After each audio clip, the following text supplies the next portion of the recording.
KaraokeBooks. The King in Yellow. Written by Robert William Chambers. Audiobook. The Street of Our Lady of the Fields. Et tout les jours passés dans la tristesse. Nous sont comptés comme des jours heureux. Chapter 1. The street is not fashionable, neither is it shabby. It is a pariah among streets, a street without a quarter. It is generally understood to lie outside the pale of the aristocratic Avenue de l'Observatoire. The students of the Montparnasse quarter consider it swell and will have none of it. The Latin quarter, from the Luxembourg, its northern frontier, sneers at its respectability and regards with disfavor the correctly costumed students who haunt it. Few strangers go into it. At times, however, the Latin Quarter students use it as a thoroughfare between the Rue de Rennes and the Bullier, but except for that and the weekly afternoon visits of parents and guardians to the convent near the Rue Vavin, the street of Our Lady of the Fields is as quiet as a Passy boulevard. Perhaps the most respectable portion lies between the Rue de la Grande Chaumière and the Rue Vavin. At least this was the conclusion arrived at by the Reverend Joel Byram, as he rambled through it with Hastings in charge. To Hastings the street looked pleasant in the bright June weather, and he had begun to hope for its selection when the Reverend Byram shied violently at the cross on the convent opposite. "Jesuits," he muttered. "Well," said Hastings wearily, "I imagine we won't find anything better. You say yourself that vice is triumphant in Paris, and it seems to me that in every street we find Jesuits or something worse."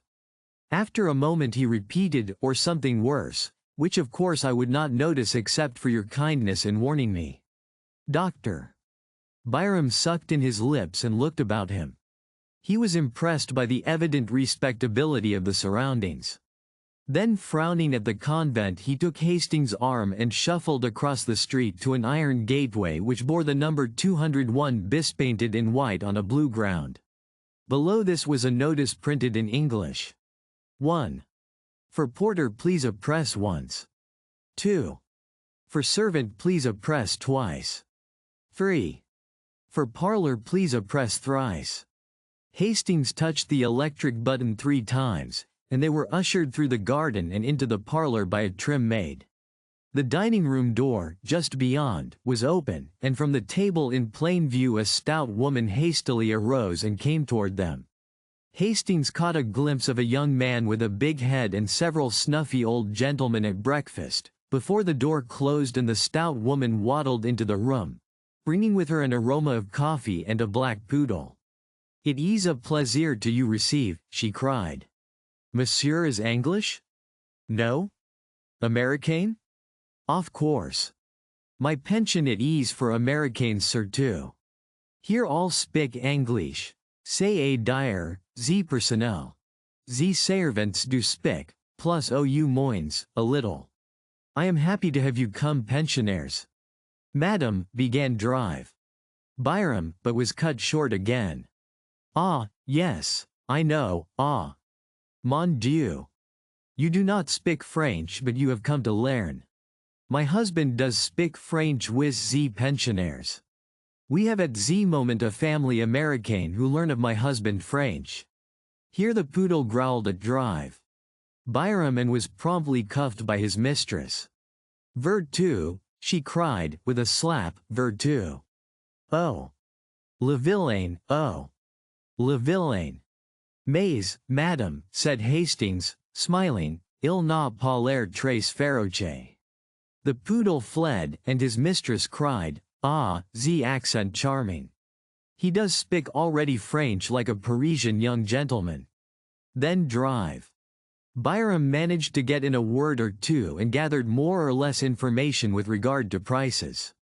"It is a pension serio. My clientele is of the best, indeed a pension de famille where one is at home."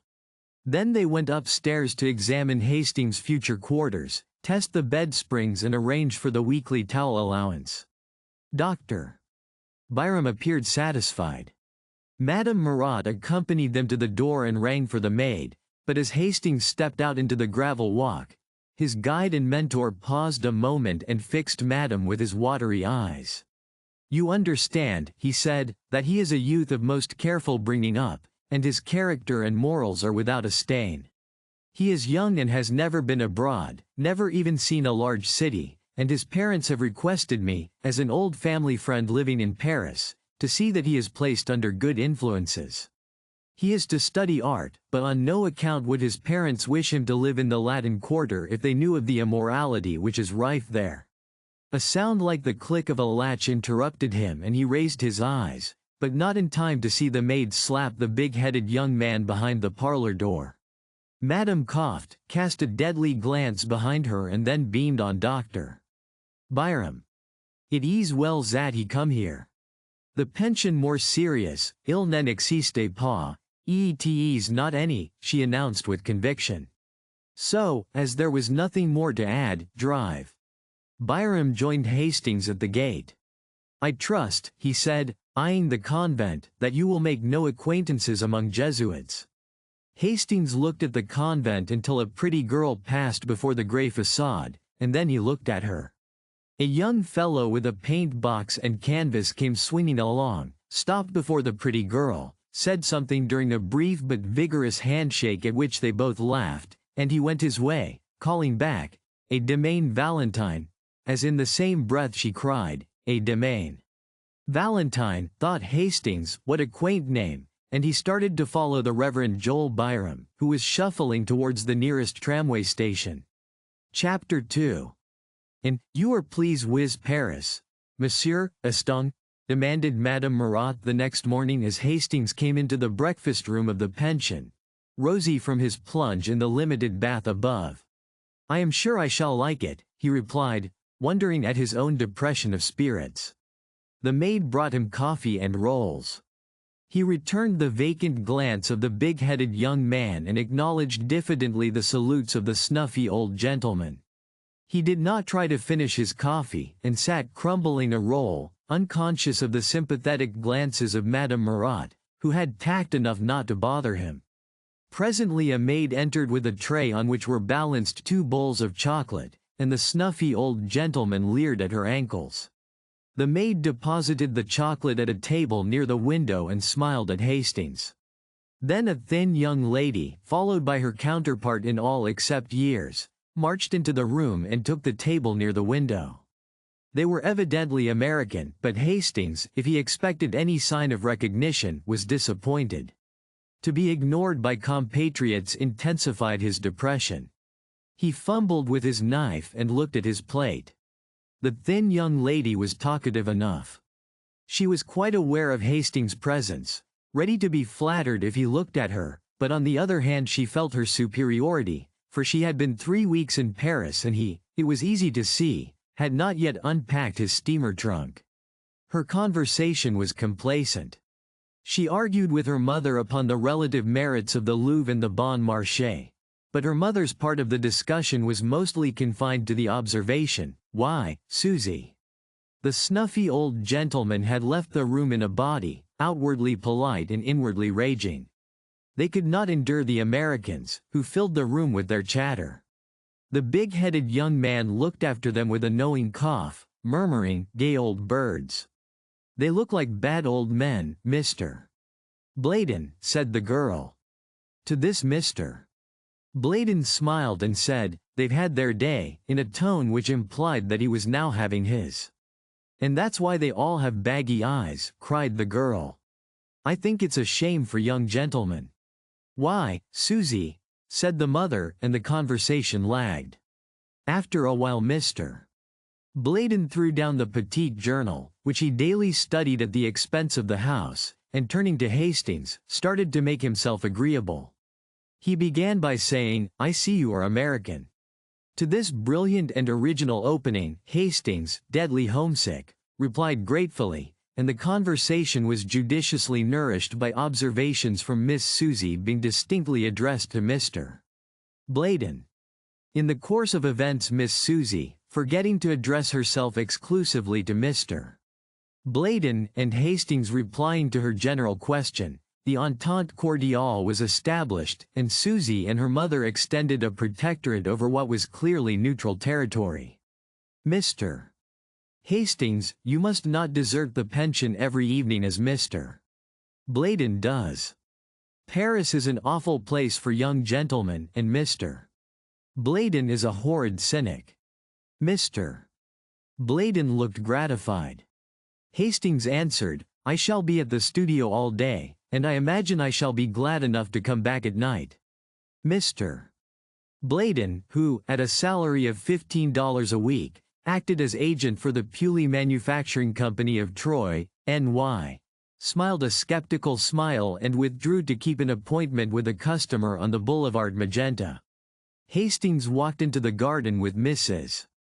Bing and Susie and, at their invitation, sat down in the shade before the iron gate. The chestnut trees still bore their fragrant spikes of pink and white, and the bees hummed among the roses, trellised on the white-walled house. A faint freshness was in the air. The watering carts moved up and down the street, and a clear stream bubbled over the spotless gutters of the Rue de la Grande Chaumière. The sparrows were merry along the curbstones, taking bath after bath in the water and ruffling their feathers with delight. In a walled garden across the street a pair of blackbirds whistled among the almond trees. Hastings swallowed the lump in his throat, for the song of the birds and the ripple of water in a Paris gutter brought back to him the sunny meadows of Millbrook. That's a blackbird, observed Miss Bing. See him there on the bush with pink blossoms. He's all black except his bill, and that looks as if it had been dipped in an omelette, as some Frenchman says. Why, Susie, said Mrs. Bing. That garden belongs to a studio inhabited by 2 Americans, continued the girl serenely, and I often see them pass. They seem to need a great many models, mostly young and feminine. Why, Susie?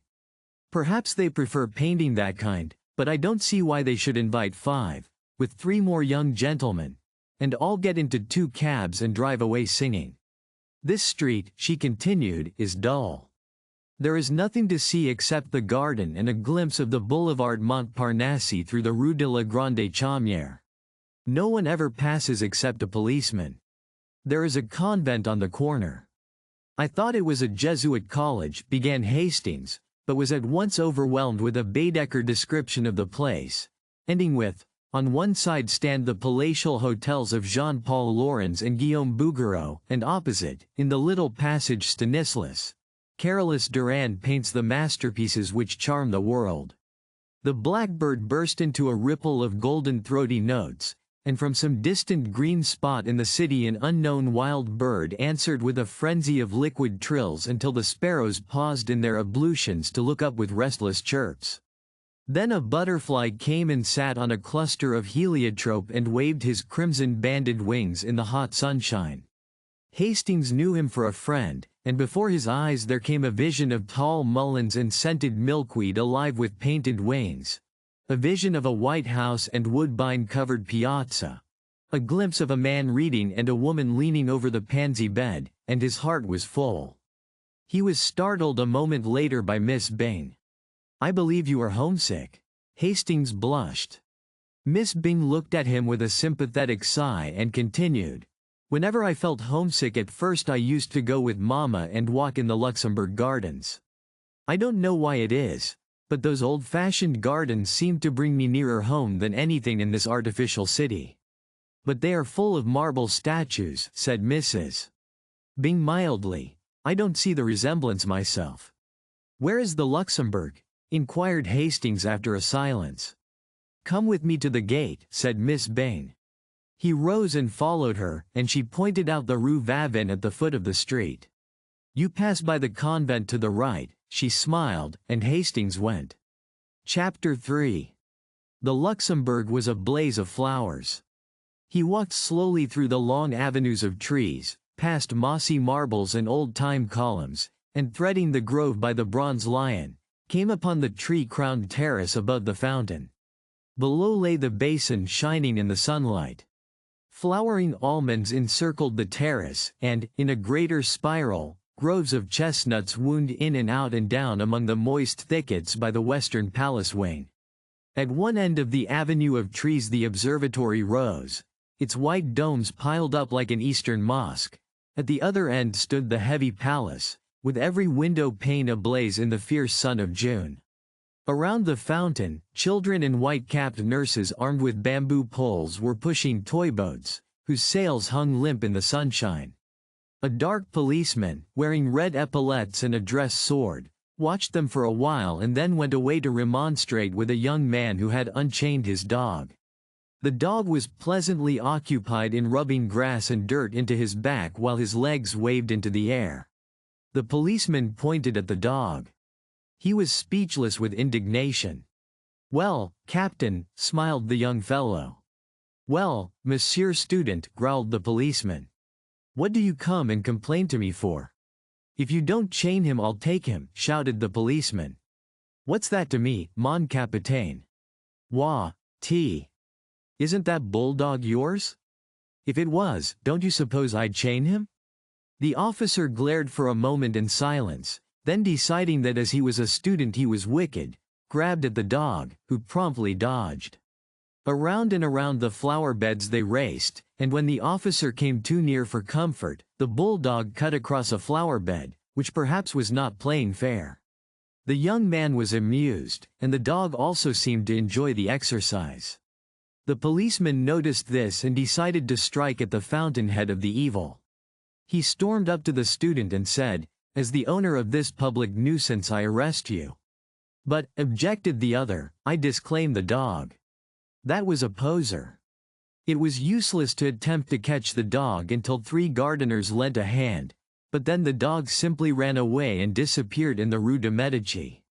The policeman shambled off to find consolation among the white-capped nurses, and the student, looking at his watch, stood up yawning. Then catching sight of Hastings, he smiled and bowed. Hastings walked over to the marble, laughing. "Why, Clifford," he said, "I didn't recognize you." "It's my mustache," sighed the other. "I sacrificed it to humor a whim of a friend. What do you think of my dog?" "Then he is yours?" cried Hastings. "Of course. It's a pleasant change for him, this playing tag with policemen, but he is known now and I'll have to stop it. He's gone home. He always does when the gardeners take a hand. It's a pity, he's fond of rolling on lawns." Then they chatted for a moment of Hastings' prospects, and Clifford politely offered to stand his sponsor at the studio. "You see, old Tabby, Drive. Byram told me about you before I met you," explained Clifford, "and Elliot and I will be glad to do anything we can." Then looking at his watch again, he muttered, "I have just 10 minutes to catch the Versailles train, au revoir," and started to go, but catching sight of a girl advancing by the fountain, took off his hat with a confused smile. "Why are you not at Versailles?" she said, with an almost imperceptible acknowledgement of Hastings' presence. I'm going," murmured Clifford. For a moment they faced each other, and then Clifford, very red, stammered, "With your permission I have the honor of presenting to you my friend, Monsieur Hastings." Hastings bowed low. She smiled very sweetly, but there was something of malice in the quiet inclination of her small Parisienne head. "I could have wished," she said, "that Monsieur Clifford might spare me more time when he brings with him so charming an American." Must I go, Valentine?" began Clifford. "Certainly," she replied. Clifford took his leave with very bad grace, wincing when she added, "And give my dearest love to Cécile." As he disappeared in the Rue d'Osses, the girl turned as if to go, but then suddenly remembering Hastings, looked at him and shook her head. "Monsieur Clifford is so perfectly harebrained," she smiled, "it is embarrassing sometimes." "You have heard, of course, all about his success at the Salon?" He looked puzzled and she noticed it. "You have been to the Salon, of course?" "Why, no," he answered, "I only arrived in Paris 3 days ago." She seemed to pay little heed to his explanation, but continued, "Nobody imagined he had the energy to do anything good, but on varnishing day the Salon was astonished by the entrance of Monsieur Clifford, who strolled about as bland as you please with an orchid in his buttonhole, and a beautiful picture on the line." She smiled to herself at the reminiscence, and looked at the fountain. Monsieur Bouguereau told me that Monsieur Julien was so astonished that he only shook hands with Monsieur Clifford in a dazed manner, and actually forgot to pat him on the back. Fancy, she continued with much merriment, fancy Papa Julien forgetting to pat one on the back. Hastings, wondering at her acquaintance with the great Bouguereau, looked at her with respect. "May I ask," he said diffidently, "whether you are a pupil of Bouguereau?"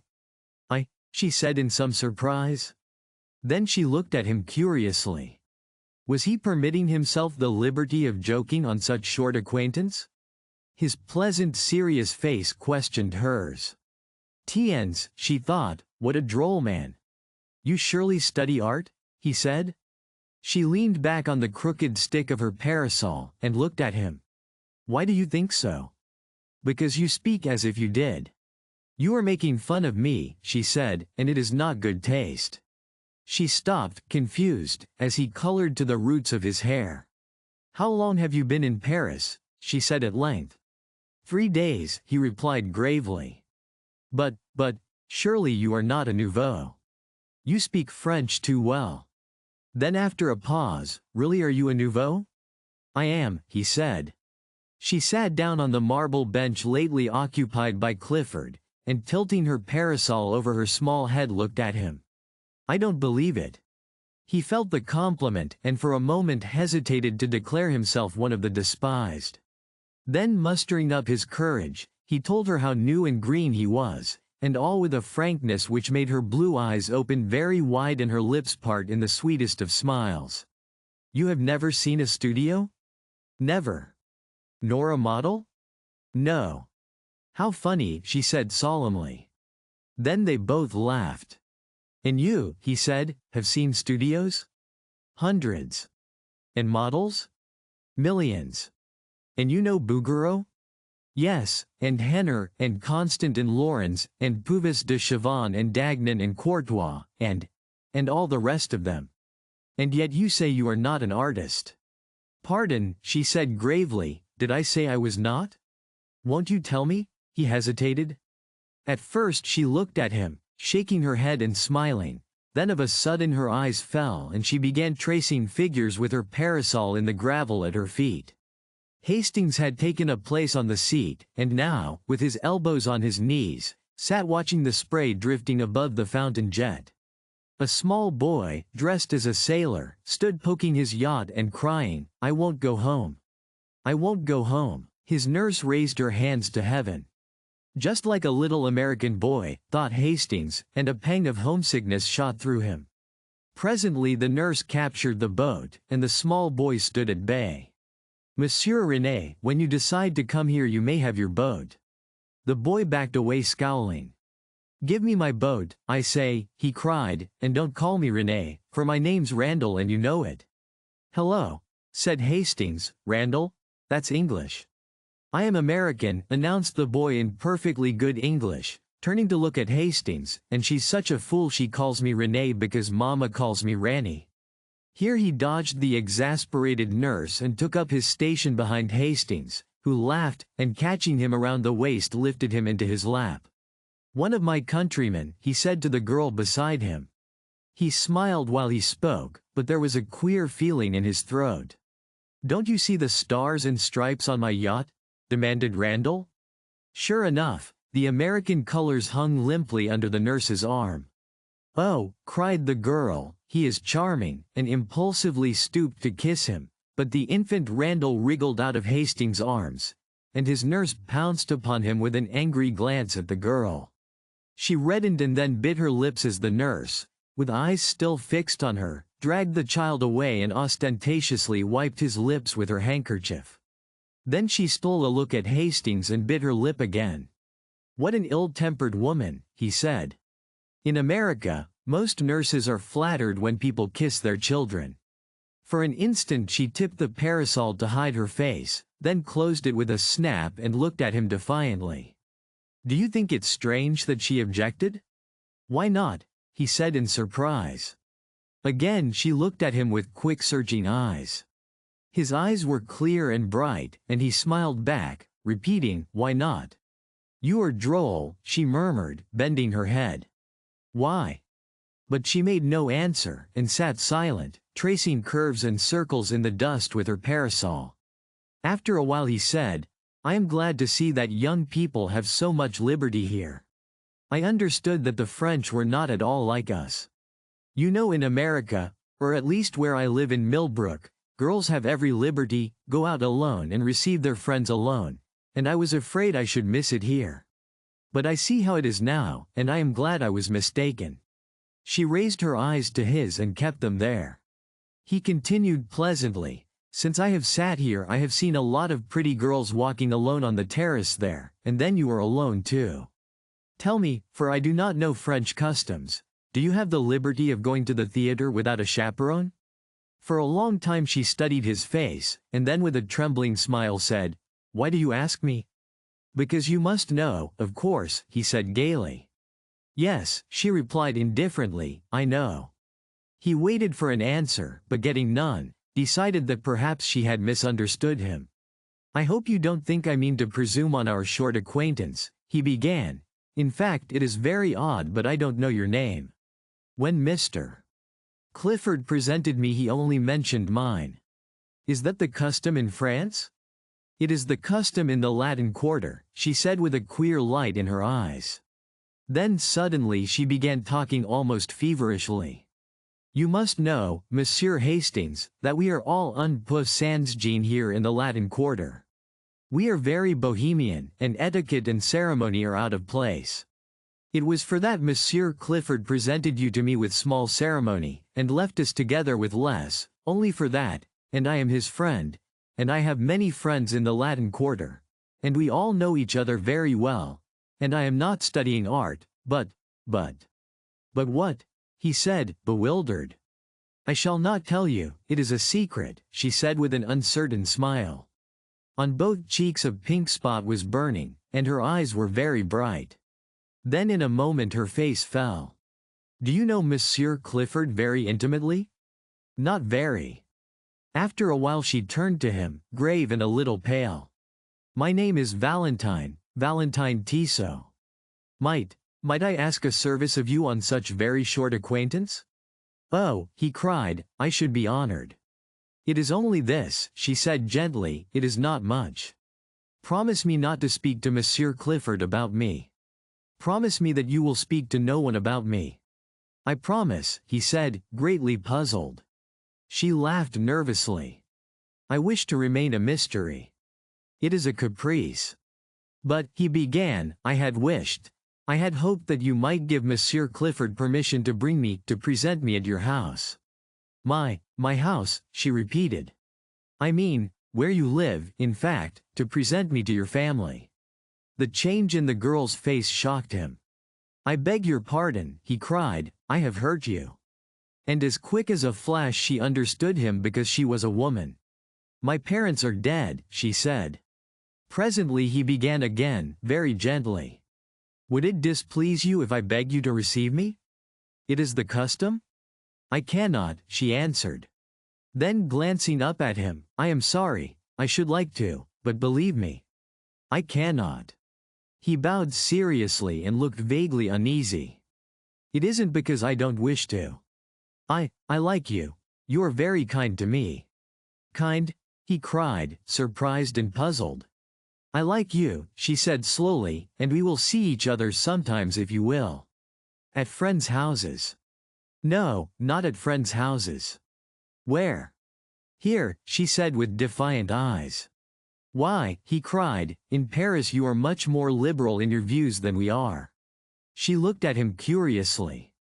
"Yes, we are very bohemian. I think it is charming," he declared. "You see, we shall be in the best of society," she ventured timidly, with a pretty gesture toward the statues of the dead queens, ranged in stately ranks above the terrace. He looked at her, delighted, and she brightened at the success of her innocent little pleasantry. "Indeed," she smiled, "I shall be well chaperoned, because you see we are under the protection of the gods themselves.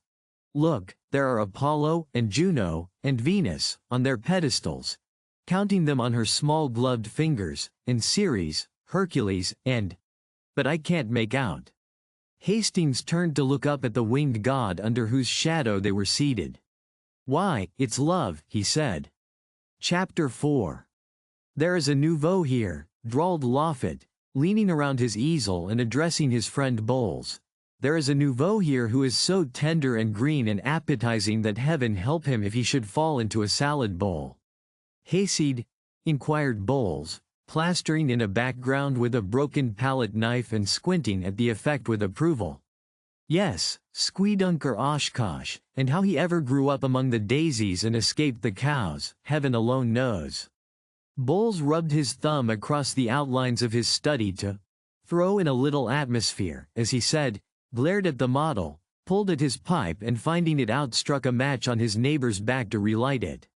"His name," continued Laffitte, hurling a bit of bread at the hat rack, "his name is Hastings. He is a berry. He knows no more about the world, and here Mr. Lafatte's face spoke volumes for his own knowledge of that planet, than a maiden cat on its first moonlight stroll." Bowles, now having succeeded in lighting his pipe, repeated the thumb touch on the other edge of the study and said, "Ah. Yes," continued his friend, "and would you imagine it, he seems to think that everything here goes on as it does in his little backwoods ranch at home.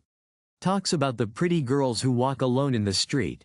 Says how sensible it is, and how French parents are misrepresented in America. Says that for his part he finds French girls, and he confessed to only knowing one, as jolly as American girls. I tried to set him right, tried to give him a pointer as to what sort of ladies walk about alone or with students, and he was either too stupid or too innocent to catch on. Then I gave it to him straight, and he said I was a vile-minded fool and marched off." "Did you assist him with your shoe?" inquired Bowles, languidly interested. "Well, no. He called you a vile-minded fool." "He was correct," said Clifford from his easel in front. What do you mean?" demanded Laffitte, turning red. "That," replied Clifford. "Who spoke to you?" "Is this your business?" sneered Bowles, but nearly lost his balance as Clifford swung about and eyed him. "Yes," he said slowly, "it's my business." No one spoke for some time. Then Clifford sang out, "I say, Hastings." And when Hastings left his easel and came around, he nodded toward the astonished Laffitte. "This man has been disagreeable to you, and I want to tell you that any time you feel inclined to kick him, why, I will hold the other creature." Hastings, embarrassed, said, "Why no, I don't agree with his ideas, nothing more." Clifford said, "Naturally," and slipping his arm through Hastings, strolled about with him, and introduced him to several of his own friends, at which all the nouveaux opened their eyes with envy, and the studio were given to understand that Hastings, although prepared to do menial work as the latest nouveau, was already within the charmed circle of the old, respected and feared, the truly great. The rest finished, the model resumed his place, and work went on in a chorus of songs and yells and every ear-splitting noise which the art student utters when studying the beautiful. 5 o'clock struck, the model yawned, stretched and climbed into his trousers, and the noisy contents of 6 studios crowded through the hall and down into the street. 10 minutes later, Hastings found himself on top of a Montrouge tram, and shortly afterward was joined by Clifford. They climbed down at the Rue Gay-Lussac. "I always stop here," observed Clifford, "I like the walk through the Luxembourg." "By the way," said Hastings, "how can I call on you when I don't know where you live?" "Why, I live opposite you." "What? The studio in the garden where the almond trees are and the blackbirds?" "Exactly," said Clifford. "I'm with my friend Elliot." Hastings thought of the description of the 2 American artists which he had heard from Miss Susie Bing, and looked blank. Clifford continued, "Perhaps you had better let me know when you think of coming so that I will be sure to be there," he ended rather lamely. "I shouldn't care to meet any of your model friends there," said Hastings, smiling. "You know, my ideas are rather straight-laced, I suppose you would say, puritanical. I shouldn't enjoy it and wouldn't know how to behave." "Oh, I understand," said Clifford, but added with great cordiality, "I'm sure we'll be friends although you may not approve of me and my set, but you will like Severn and Selby because, well, they are like yourself, old chap. After a moment he continued, there is something I want to speak about. You see, when I introduced you, last week, in the Luxembourg, to Valentine. Not a word, cried Hastings, smiling. You must not tell me a word of her. Why? No, not a word, he said gaily. I insist, promise me upon your honor you will not speak of her until I give you permission, promise. I promise, said Clifford, amazed. She is a charming girl, we had such a delightful chat after you left, and I thank you for presenting me, but not another word about her until I give you permission. Oh, murmured Clifford. Remember your promise, he smiled, as he turned into his gateway. Clifford strolled across the street and, traversing the ivy-covered alley, entered his garden. He felt for his studio key, muttering, I wonder, but of course he doesn't. He entered the hallway, and fitting the key into the door, stood staring at the 2 cards tacked over the panels. Foxhall Clifford. Richard Osborne Elliot. Why the devil doesn't he want me to speak of her? He opened the door and, discouraging the caresses of 2 brindle bulldogs, sank down on the sofa. Elliot sat smoking and sketching with a piece of charcoal by the window. Hello, he said without looking around. Clifford gazed absently at the back of his head, murmuring, I'm afraid that man is too innocent. I say, Elliot, he said, at last, Hastings, you know the chap that old Tabby Byram came around here to tell us about? The day you had to hide Colette in the armoire. Yes, what's up? Oh, nothing. He's a brick. Yes, said Elliot, without enthusiasm. Don't you think so? Demanded Clifford. Why yes, but he is going to have a tough time when some of his illusions are dispelled. More shame to those who dispel him. Yes, wait until he comes to pay his call on us, unexpectedly, of course. Clifford looked virtuous and lighted a cigar. I was just going to say, he observed, that I have asked him not to come without letting us know, so I can postpone any orgy you may have intended. Ah, cried Elliot indignantly, I suppose you put it to him in that way. Not exactly, grinned Clifford. Then more seriously, I don't want anything to occur here to bother him. He's a brick, and it's a pity we can't be more like him. I am, observed Elliot complacently, only living with you. Listen, cried the other. I have managed to put my foot in it in great style. Do you know what I've done? Well, the first time I met him in the street, or rather, it was in the Luxembourg, I introduced him to Valentine. Did he object? Believe me, said Clifford, solemnly, this rustic Hastings has no more idea that Valentine is Valentine, than he has that he himself is a beautiful example of moral decency in a quarter where morals are as rare as elephants. I heard enough in a conversation between that blackguard Lawfat and the little immoral eruption, Bowles, to open my eyes. I tell you Hastings is a trump. He's a healthy, clean-minded young fellow, bred in a small country village, brought up with the idea that saloons are way stations to hell, and as for women. Well? Demanded Elliot. Well, said Clifford, his idea of the dangerous woman is probably a painted Jezebel. Probably, replied the other. He's a trump, said Clifford, and if he swears the world is as good and pure as his own heart, I'll swear he's right. Elliot rubbed his charcoal on his file to get a point and turned to his sketch saying, he will never hear any pessimism from Richard Osborne E. He's a lesson to me, said Clifford.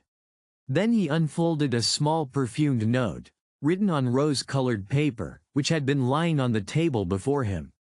He read it, smiled, whistled a bar or two from Miss Elliot, and sat down to answer it on his best cream-laid notepaper. When it was written and sealed, he picked up his stick and marched up and down the studio 2 or 3 times, whistling. Going out? Inquired the other, without turning. Yes, he said, but lingered a moment over Elliot's shoulder, watching him pick out the lights in his sketch with a bit of bread. Tomorrow is Sunday, he observed after a moment's silence. Well? Inquired Elliot. Have you seen Colette? No, I will tonight. She and Rodin and Jacqueline are coming to Boulogne. I suppose you and Cécile will be there? Well, no, replied Clifford. Cecile dines at home tonight, and I had an idea of going to Mignon's. Elliot looked at him with disapproval. You can make all the arrangements for La Roche without me, he continued, avoiding Elliot's eyes.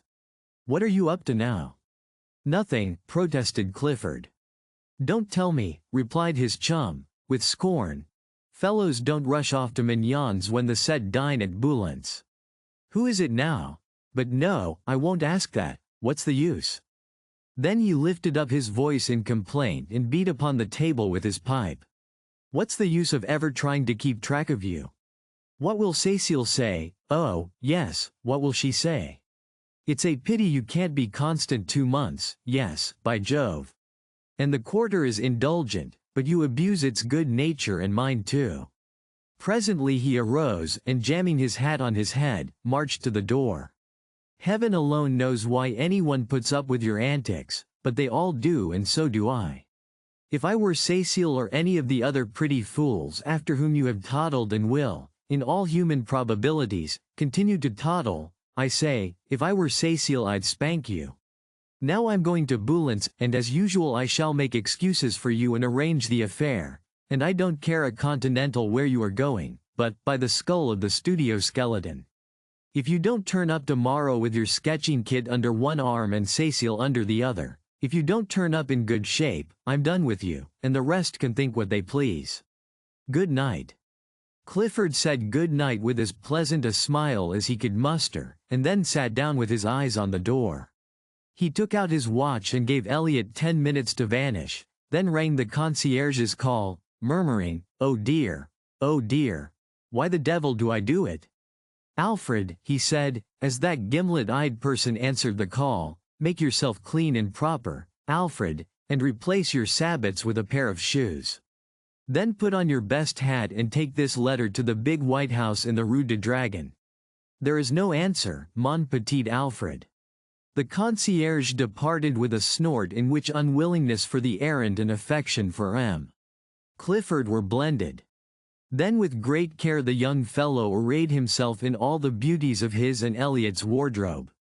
He took his time about it, and occasionally interrupted his toilet to play his banjo or make pleasing diversion for the bulldogs by gambling about on all fours.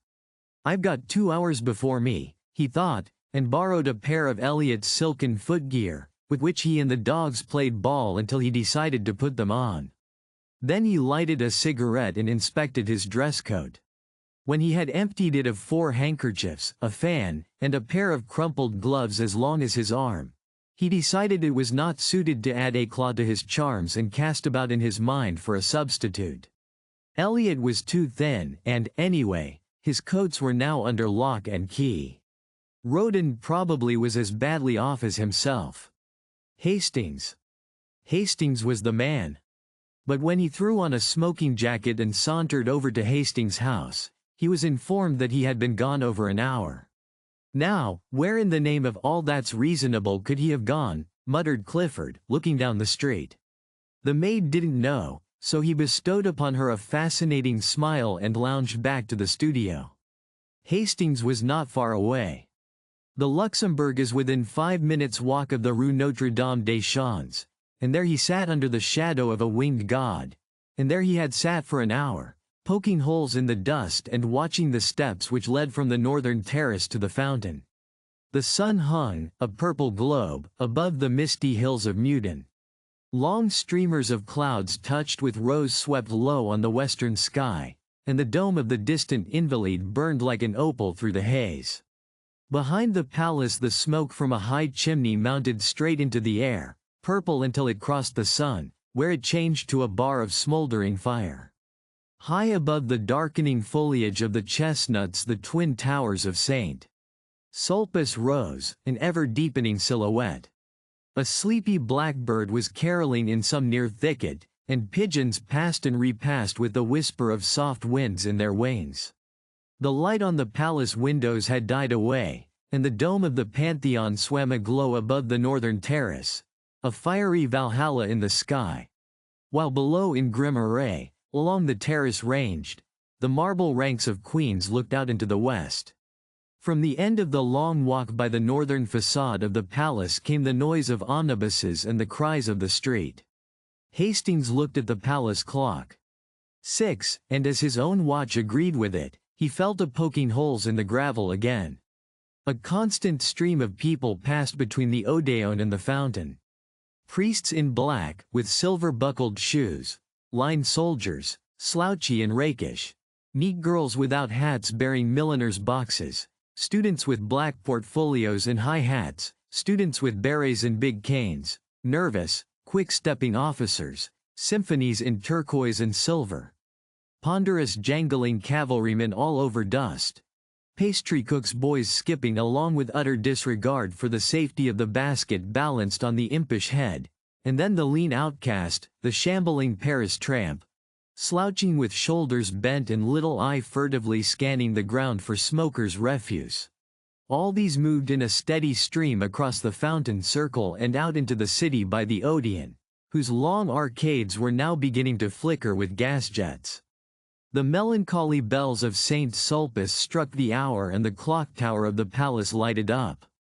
Then hurried steps sounded across the gravel and Hastings raised his head. "How late you are," he said, but his voice was hoarse and only his flushed face told how long had seemed the waiting.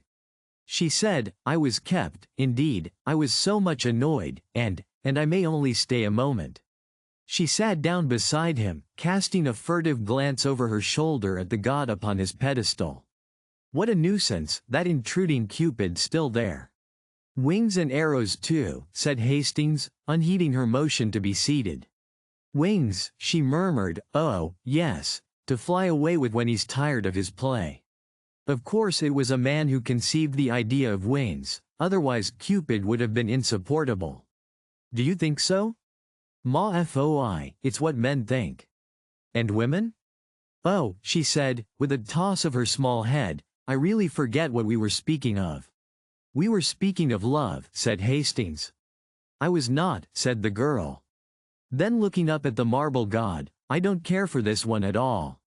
I don't believe he knows how to shoot his arrows. No, indeed, he is a coward. He creeps up like an assassin in the twilight." "I don't approve of cowardice," she announced, and turned her back on the statue. "I think," said Hastings quietly, "that he does shoot fairly, yes, and even gives one warning." "Is it your experience, Monsieur Hastings?" He looked straight into her eyes and said, "He is warning me." "Heed the warning then," she cried, with a nervous laugh. As she spoke she stripped off her gloves, and then carefully proceeded to draw them on again. When this was accomplished she glanced at the palace clock, saying, "Oh dear, how late it is," furled her umbrella, then unfurled it, and finally looked at him. "No," he said, "I shall not heed his warning." "Oh dear," she sighed again, still talking about that tiresome statue. Then stealing a glance at his face, I suppose you are in love." "I don't know," he muttered, "I suppose I am." She raised her head with a quick gesture. "You seem delighted at the idea," she said, but bit her lip and trembled as his eyes met hers. Then sudden fear came over her and she sprang up, staring into the gathering shadows. "Are you cold?" he said. But she only answered, oh dear, it is late, so late. I must go, good night." She gave him her gloved hand a moment and then withdrew it with a start. "What is it?" he insisted. "Are you frightened?" She looked at him strangely. No, not frightened, you are very good to me." "By Jove," he burst out, "what do you mean by saying I'm good to you? That's at least the third time, and I don't understand." The sound of a drum from the guardhouse at the palace cut him short. "Listen," she whispered, "they are going to close. It's late, oh, so late." The rolling of the drum came nearer and nearer, and then the silhouette of the drummer cut the sky above the eastern terrace. The fading light lingered a moment on his belt and bayonet, then he passed into the shadows, drumming the echoes awake. The roll became fainter along the eastern terrace, then grew and rattled with increasing sharpness when he passed the avenue by the Bronze Lion and turned down the western terrace walk. Louder and louder the drum sounded, and the echoes struck back the notes from the grey palace wall, and now the drummer loomed up before them, his red trousers a dull spot in the gathering gloom, the brass of his drum and bayonet touched with a pale spark, his epaulettes tossing on his shoulders. He passed, leaving the crash of the drum in their ears, and far into the alley of trees they saw his little tin cup shining on his haversack. Then the sentinels began the monotonous cry, "On firm! On firm!" and the bugle blew from the barracks in the Rue de Tournon. "On firm! On firm! Good night," she whispered, "I must return alone tonight." He watched her until she reached the northern terrace, and then sat down on the marble seat until a hand on his shoulder and a glimmer of bayonets warned him away. She passed on through the grove, and turning into the Rue de Medici, traversed it to the boulevard. At the corner she bought a bunch of violets and walked on along the boulevard to the Rue des Écoles. A cab was drawn up before Boulogne, and a pretty girl aided by Elliot jumped out.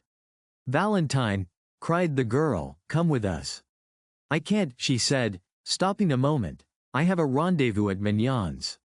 "Not Victor," cried the girl, laughing, but she passed with a little shiver, nodding good night, then turning into the boulevard street. Germain, she walked a tittle faster to escape a gay party sitting before the Café Cluny who called to her to join them.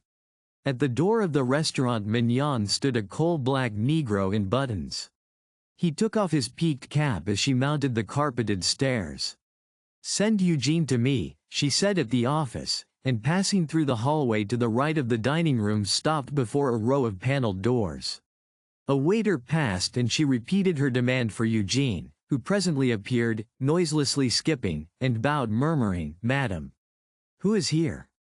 "No one in the cabinets, madam. In the half Madame Madelon and Monsieur Gay, Monsieur de Clamart, Monsieur Clisson, Madame Marie and their set." Then he looked around and bowing again murmured, "Monsieur awaits Madame since half an hour," and he knocked at one of the paneled doors bearing the number 6. Clifford opened the door and the girl entered. The garçon bowed her in, and whispering, "Will Monsieur have the goodness to ring?" vanished. He helped her off with her jacket and took her hat and umbrella. When she was seated at the little table with Clifford opposite, she smiled and leaned forward on both elbows, looking him in the face. "What are you doing here?" she demanded. "Waiting," he replied, in accents of adoration. For an instant she turned and examined herself in the glass. The wide blue eyes, the curling hair, the straight nose and short curled lip flashed in the mirror an instant only, and then its depths reflected her pretty neck and back. "Thus do I turn my back on vanity," she said, and then leaning forward again, "What are you doing here?" "Waiting for you," repeated Clifford, slightly troubled. "And Cécile." "Now don't, Valentine." "Do you know," she said calmly, "I dislike your conduct?" He was a little disconcerted, and rang for Eugene to cover his confusion. The soup was bisque, and the wine pommery, and the courses followed each other with the usual regularity until Eugene brought coffee, and there was nothing left on the table but a small silver lamp. "Valentine," said Clifford, after having obtained permission to smoke, "is it the Vaudeville or the Eldorado, or both, or the Nouveau Cirque, or—" "It is here," said Valentine. "Well," he said, greatly flattered, "I'm afraid I couldn't amuse you." "Oh, yes, you are funnier than the Eldorado." "Now see here, don't guy me, Valentine. You always do, and, you know what they say, a good laugh kills." "What?" Love and all that." She laughed until her eyes were moist with tears. "Tiens," she cried, "he is dead, then." Clifford eyed her with growing alarm. "Do you know why I came?" she said. "No," he replied uneasily, "I don't." "How long have you made love to me?" "Well," he admitted, somewhat startled, "I should say, for about a year." "It is a year, I think." "Are you not tired?" He did not answer. "Don't you know that I like you too well to ever fall in love with you?" she said. "Don't you know that we are too good comrades, too old friends for that? And were we not, do you think that I do not know your history, Monsieur Clifford?" Don't be so sarcastic," he urged, "don't be unkind, Valentine." I'm not. I'm kind. I'm very kind, to you and to Cecile. Cecile is tired of me. I hope she is, said the girl, for she deserves a better fate. Tiens, do you know your reputation in the quarter? Of the inconstant, the most inconstant, utterly incorrigible and no more serious than a gnat on a summer night. Poor Cecile. Clifford looked so uncomfortable that she spoke more kindly. I like you. You know that. Everybody does. You are a spoiled child here. Everything is permitted you and everyone makes allowance, but everyone cannot be a victim to caprice. Caprice, he cried. By Jove, if the girls of the Latin Quarter are not capricious. Never mind about that. You must not sit in judgment, you of all men. Why are you here tonight? Oh, she cried, I will tell you why. Monsieur receives a little note. He sends a little answer. He dresses in his conquering raiment. I don't, said Clifford, very red. You do, and it becomes you, she retorted with a faint smile. Then again, very quietly, I am in your power, but I know I am in the power of a friend. I have come to acknowledge it to you here, and it is because of that that I am here to beg of you, a favor. Clifford opened his eyes, but said nothing. I am in great distress of mind. It is Monsieur Hastings. Well, said Clifford, in some astonishment. I want to ask you, she continued in a low voice, I want to ask you to, in case you should speak of me before him, not to say. I shall not speak of you to him, he said quietly. Can you prevent others? I might if I was present. May I ask why? That is not fair, she murmured. You know how he considers me, as he considers every woman. You know how different he is from you and the rest. I have never seen a man, such a man as Monsieur Hastings. He let his cigarette go out unnoticed. I am almost afraid of him, afraid he should know what we all are in the quarter. Oh, I do not wish him to know. I do not wish him to turn from me, to cease from speaking to me as he does. You and the rest cannot know what it has been to me. I could not believe him, I could not believe he was so good and noble. I do not wish him to know, so soon. He will find out, sooner or later, he will find out for himself, and then he will turn away from me. Why, she cried passionately, why should he turn from me and not from you? Clifford, much embarrassed, eyed his cigarette. The girl rose, very white. He is your friend, you have a right to warn him. He is my friend, he said at length. They looked at each other in silence. Then she cried, by all that I hold to me most sacred, you need not warn him. I shall trust your word, he said pleasantly. Chapter 5. The month passed quickly for Hastings, and left few definite impressions after it. It did leave some, however. One was a painful impression of meeting Mr. Bladen on the Boulevard des Capucines in company with a very pronounced young person whose laugh dismayed him, and when at last he escaped from the café where Mr. Bladen had hauled him to join them in a bock, he felt as if the whole boulevard was looking at him, and judging him by his company. Later, an instinctive conviction regarding the young person with Mr. Bladen sent the hot blood into his cheek, and he returned to the pension in such a miserable state of mind that Miss Byng was alarmed and advised him to conquer his homesickness at once. Another impression was equally vivid. One Saturday morning, feeling lonely, his wanderings about the city brought him to the Gare Street. Lazare. It was early for breakfast, but he entered the Hotel Terminus and took a table near the window.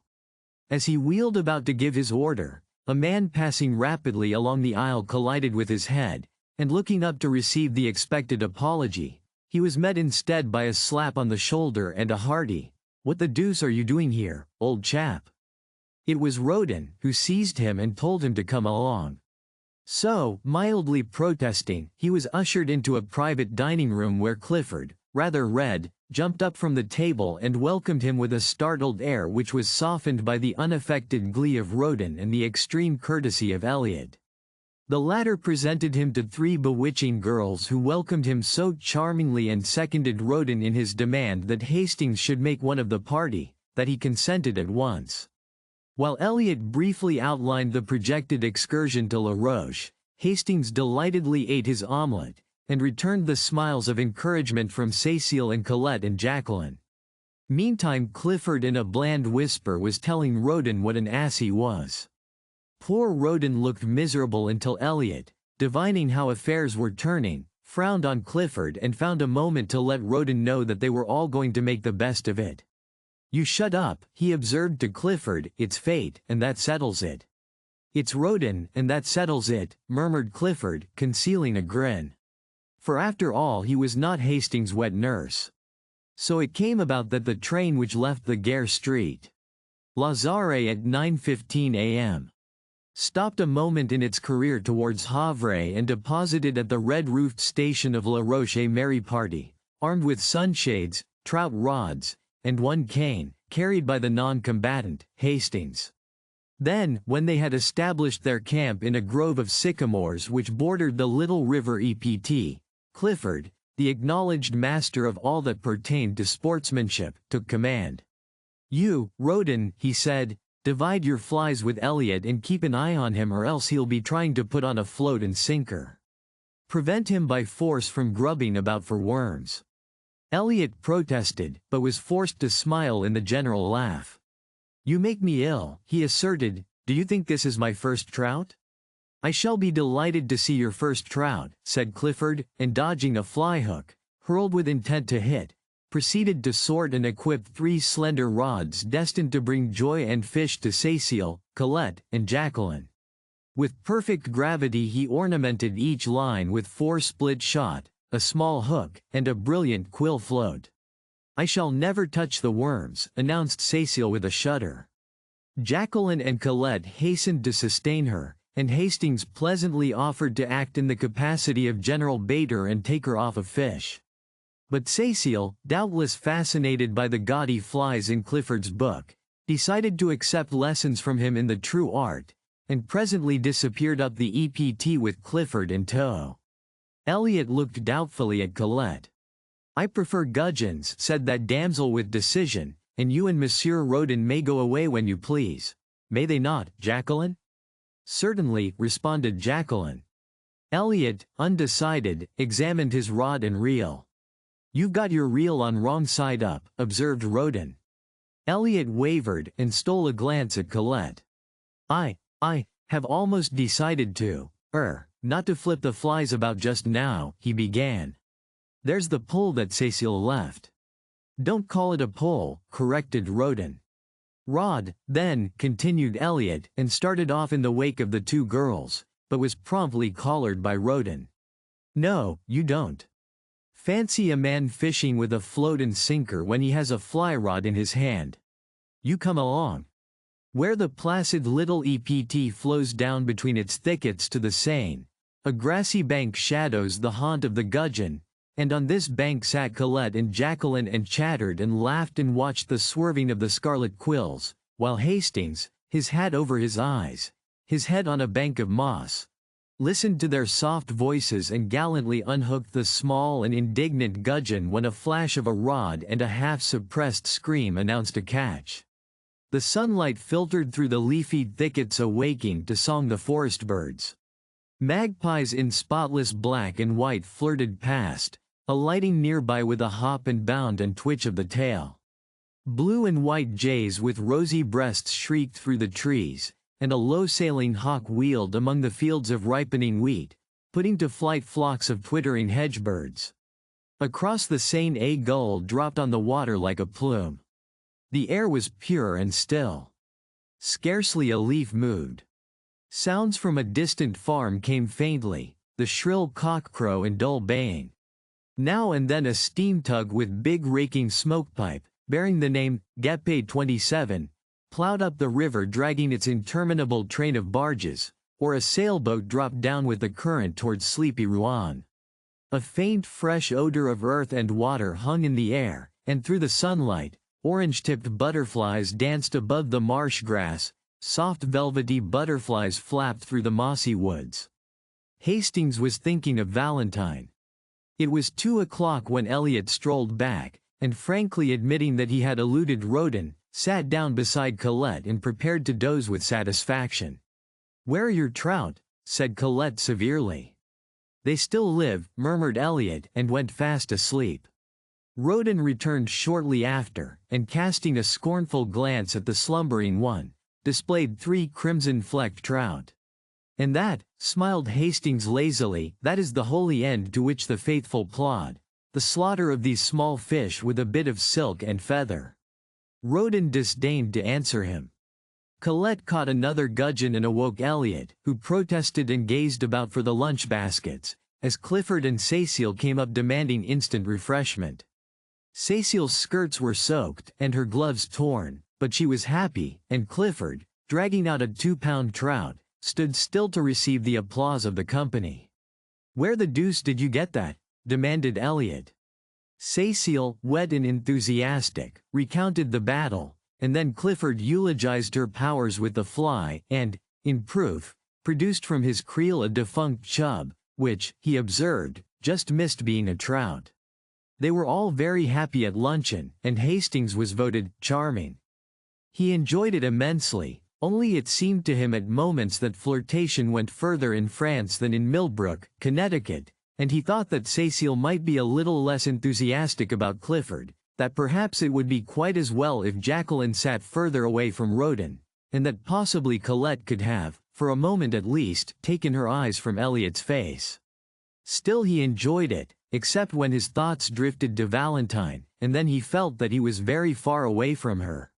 La Roche is at least an hour and a half from Paris. It is also true that he felt a happiness, a quick heartbeat when, at 8 o'clock that night, the train which bore them from La Roche rolled into the Gare Street. Lazare and he was once more in the city of Valentine. "Good night," they said, pressing around him. "You must come with us next time." He promised, and watched them, 2 by 2, drift into the darkening city, and stood so long that, when again he raised his eyes, the vast boulevard was twinkling with gas jets through which the electric lights stared like moons. Chapter 6. It was with another quick heartbeat that he awoke next morning, for his first thought was of Valentine. The sun already gilded the towers of Notre Dame, the clatter of workmen's sabots awoke sharp echoes in the street below, and across the way a blackbird in a pink almond tree was going into an ecstasy of trills. He determined to awake Clifford for a brisk walk in the country, hoping later to beguile that gentleman into the American church for his soul's sake. He found Alfred the gimlet-eyed washing the asphalt walk which led to the studio. "Monsieur Elliot?" he replied to the perfunctory inquiry, "Je ne sais pas." "And Monsieur Clifford," began Hastings, somewhat astonished. "Monsieur Clifford," said the concierge with fine irony, "will be pleased to see you, as he retired early, in fact he has just come in." Hastings hesitated while the concierge pronounced a fine eulogy on people who never stayed out all night and then came battering at the lodge gate during hours which even a gendarme held sacred to sleep. He also discoursed eloquently upon the beauties of temperance, and took an ostentatious draught from the fountain in the court. "I do not think I will come in," said Hastings. "Pardon, monsieur," growled the concierge, "perhaps it would be well to see Monsieur Clifford. He possibly needs aid. He drives forth with hairbrushes and boots. It is a mercy if he has not set fire to something with his candle." Hastings hesitated for an instant, but swallowing his dislike of such a mission, walked slowly through the ivy-covered alley and across the inner garden to the studio. He knocked. Perfect silence. Then he knocked again, and this time something struck the door from within with a crash. "That," said the concierge, "was a boot." He fitted his duplicate key into the lock and ushered Hastings in. Clifford, in disordered evening dress, sat on the rug in the middle of the room. He held in his hand a shoe, and did not appear astonished to see Hastings. "Good morning, do you use Pear's soap?" he inquired with a vague wave of his hand and a vaguer smile. Hastings' heart sank. "For heaven's sake," he said, "Clifford, go to bed. Not while that Alfred pokes his shaggy head in here and, I have a shoe left. Hastings blew out the candle, picked up Clifford's hat and cane, and said, with an emotion he could not conceal, "This is terrible, Clifford. I never knew you did this sort of thing." "Well, I do," said Clifford. "Where is Elliot?" "Old chap," returned Clifford, becoming maudlin. "Providence which feeds, sparrows and that sort of thing watcheth over the intemperate wanderer." "Where is Elliot?" But Clifford only wagged his head and waved his arm about. "He's out there, somewhere about." Then suddenly feeling a desire to see his missing chum, lifted up his voice and howled for him. Hastings, thoroughly shocked, sat down on the lounge without a word. Presently, after shedding several scalding tears, Clifford brightened up and rose with great precaution. "Old chap," he observed, "do you want to see miracle? Well, here goes. I'm goin' to begin." He paused, beaming at vacancy. Miracle," he repeated. Hastings supposed he was alluding to the miracle of his keeping his balance, and said nothing. "I'm goin' to bed," he announced. "Poor old Clifford's goin' to bed, and that's miracle." And he did with a nice calculation of distance and equilibrium which would have wrung enthusiastic yells of applause from Elliot had he been there to assist and connoisseur. But he was not. He had not yet reached the studio. He was on his way, however, and smiled with magnificent condescension on Hastings, who, half an hour later, found him reclining upon a bench in the Luxembourg. He permitted himself to be aroused, dusted and escorted to the gate. Here, however, he refused all further assistance, and bestowing a patronizing bow upon Hastings, steered a tolerably true course for the Rue Vavin. Hastings watched him out of sight, and then slowly retraced his steps toward the fountain. At first he felt gloomy and depressed, but gradually the clear air of the morning lifted the pressure from his heart, and he sat down on the marble seat under the shadow of the winged god. The air was fresh and sweet with perfume from the orange flowers. Everywhere pigeons were bathing, dashing the water over their iris-hued breasts, flashing in and out of the spray or nestling almost to the neck along the polished basin. The sparrows, too, were abroad in force, soaking their dust-colored feathers in the limpid pool and chirping with might and main. Under the sycamores which surrounded the duck pond opposite the fountain of Marie de Medici, the waterfowl cropped the herbage, or waddled in rows down the bank to embark on some solemn aimless cruise. Butterflies, somewhat lame from a chilly night's repose under the lilac leaves, crawled over and over the white phlox, or took a rheumatic flight toward some sun-warmed shrub. The bees were already busy among the heliotrope, and one or two gray flies with brick-colored eyes sat in a spot of sunlight beside the marble seat, or chased each other about, only to return again to the spot of sunshine and rub their forelegs, exulting. The sentries paced briskly before the painted boxes, pausing at times to look toward the guardhouse for their relief. They came at last, with a shuffle of feet and click of bayonets, the word was passed, the relief fell out, and away they went, crunch, crunch, across the gravel. A mellow chime floated from the clock tower of the palace, the deep bell of St. Sulpice echoed the stroke. Hastings sat dreaming in the shadow of the god, and while he mused somebody came and sat down beside him. At first he did not raise his head. It was only when she spoke that he sprang up. "You? At this hour?" "I was restless, I could not sleep." Then in a low, happy voice, "And you? At this hour?"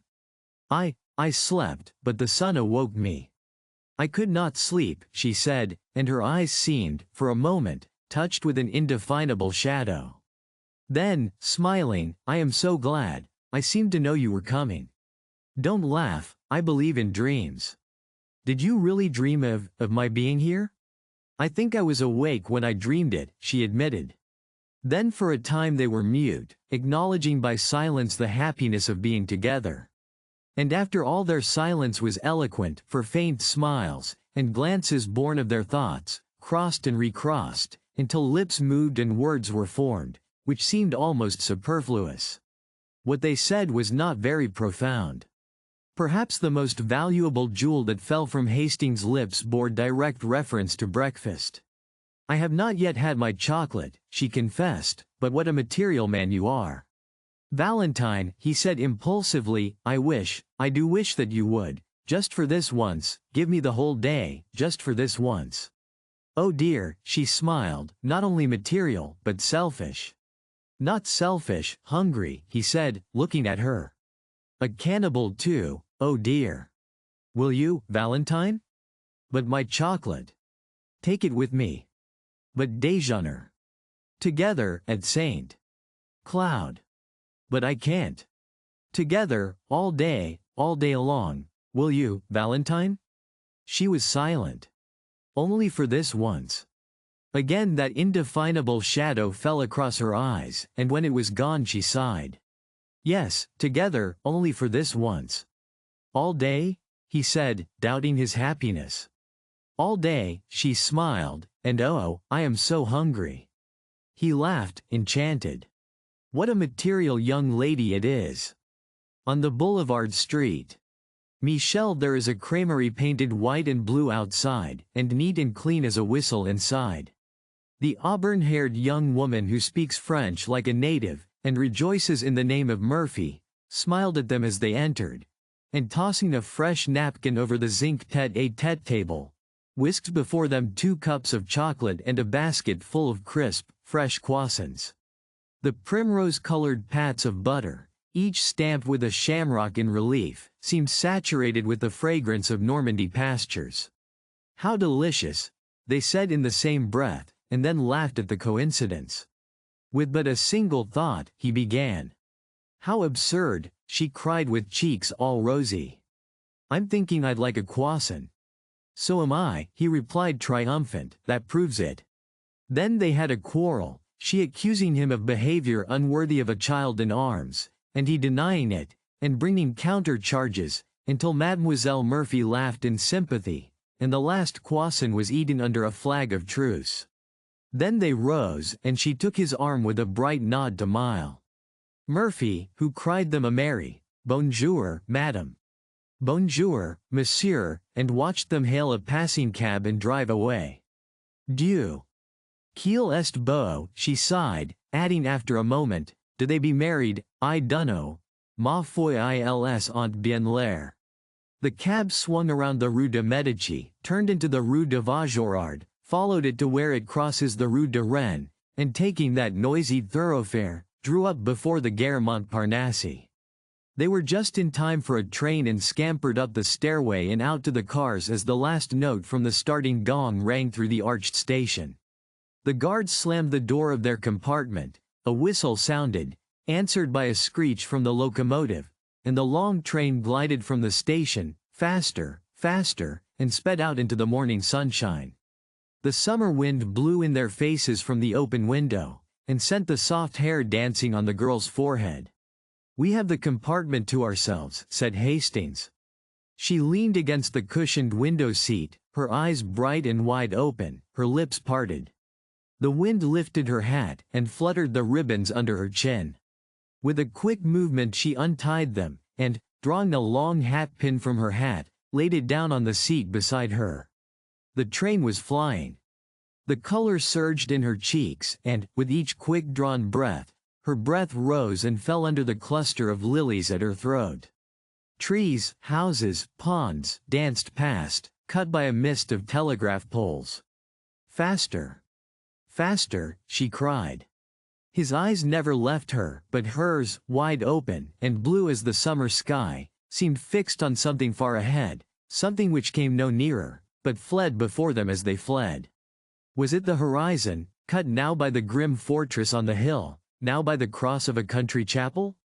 Was it the summer moon, ghost-like, slipping through the vaguer blue above? "Faster! Faster!" she cried. Her parted lips burned scarlet. The car shook and shivered, and the fields streamed by like an emerald torrent. He caught the excitement, and his face glowed. "Oh," she cried, and with an unconscious movement caught his hand, drawing him to the window beside her. "Look. Lean out with me." He only saw her lips move, Her voice was drowned in the roar of a trestle, but his hand closed in hers and he clung to the sill. The wind whistled in their ears. "Not so far out, Valentine, take care," he gasped. Below, through the ties of the trestle, a broad river flashed into view and out again, as the train thundered along a tunnel, and away once more through the freshest of green fields. The wind roared about them. The girl was leaning far out from the window, and he caught her by the waist, crying, "Not too far," but she only murmured, "Faster. Faster. Away out of the city, out of the land, faster, faster. Away out of the world." "What are you saying all to yourself?" he said, but his voice was broken, and the wind whirled it back into his throat. She heard him and, turning from the window, looked down at his arm about her. Then she raised her eyes to his. The car shook and the windows rattled. They were dashing through a forest now, and the sun swept the dewy branches with running flashes of fire. He looked into her troubled eyes, he drew her to him and kissed the half-parted lips, and she cried out, a bitter, hopeless cry, "Not that, not that." But he held her close and strong, whispering words of honest love and passion, and when she sobbed, "Not that, not that, I have promised. You must know, I am not worthy." In the purity of his own heart her words were, to him, meaningless then, meaningless forever after. Presently her voice ceased, and her head rested on his breast. He leaned against the window, his ears swept by the furious wind, his heart in a joyous tumult. The forest was past, and the sun slipped from behind the trees, flooding the earth again with brightness. She raised her eyes and looked out into the world from the window. Then she began to speak, but her voice was faint, and he bent his head close to hers and listened. "I cannot turn from you, I am too weak. You were long ago my master, master of my heart and soul. I have broken my word to one who trusted me, but I have told you all, what matters the rest?" He smiled at her innocence and she worshipped his. She spoke again. "Take me or cast me away, what matters it? Now with a word you can kill me, and it might be easier to die than to look upon happiness as great as mine." He took her in his arms. "Hush, what are you saying? Look out at the sunlight, the meadows and the streams. We shall be very happy in so bright a world." She turned to the sunlight. From the window, the world below seemed very fair to her. Trembling with happiness, she sighed, "Is this the world? Then I have never known it." "Nor have I. God forgive me," he murmured. Perhaps it was our gentle Lady of the Fields who forgave them both. If you liked what you heard, please subscribe to the channel.